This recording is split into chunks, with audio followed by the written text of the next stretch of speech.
आज मी तुमच्यासोबत झटपट बनणारी आणि टम्म फुलेली तिखट पुरी कशी करायची ना तर ते शेअर करत आहे. तर त्यासाठी आपण इथे घेणार आहोत आवश्यकतेनुसार हिरवी मिरची, लसण पाकळ्या, त्यानंतर कोथिंबीर, जिरं आणि हळद पावडर. तसंच यामध्ये आपण घालणार आहोत थोडंसं ओवा आणि मीठ. याचं जाडसर असं वाटण आपण ते तयार करून घेत आहोत. तर हे वाटण आपल्याला गव्हाच्या पिठामध्ये भिजवून घ्यायचं आहे. तर त्यासाठी इथे मी घेत आहे 3 वाटी गव्हाचं पीठ असेल तर तुम्ही इथे पाव वाटी डाळीचे पीठ घालून घ्यायचं. याने पुरीनं एकदम छान नरम अशी येते. त्यानंतर वाटलेलं वाटण यामध्ये घालून घ्यायचं आणि एकदम घट्ट असा गोळा इथे भिजवून घ्यायचा. जेवढा घट्ट गोळा तुम्ही भिजवसाल ना तेवढी छान पुरी इथे येते. गोळा भिजवत असताना आपल्याला इथं थोडंसं त्यामध्ये कोथिंबीरसुद्धा घालायची. त्यामुळे काय होतं ना, पुरीला तळल्यानंतर एक छान असा कलरसुद्धा येतो आणि दिसायला खूप सुंदर अशी पुरी दिसते. तर आता आपल्याला हा गोळा छान एकदा तेलाला हात घेऊन मळून घ्यायचा. याचे छोटे छोटे बॉल साईजची गोळी ते करून घेत आहोत आणि छान अशी पुरी लाटून घ्यायची.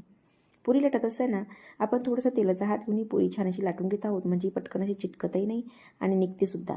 त्यानंतर पुरी तळत असताना छान कडकडीत असं तेल तापलेलं असावं, मग त्यामध्ये ही पुरी सोडा, म्हणजे दोन्ही बाजूनी छान टम्म अशी फुलते. आणि गरमागरम तिखट पुरी खायची असेल तर ही नक्की करून बघा आणि ट्राय केलं तर मला कमेंट करा.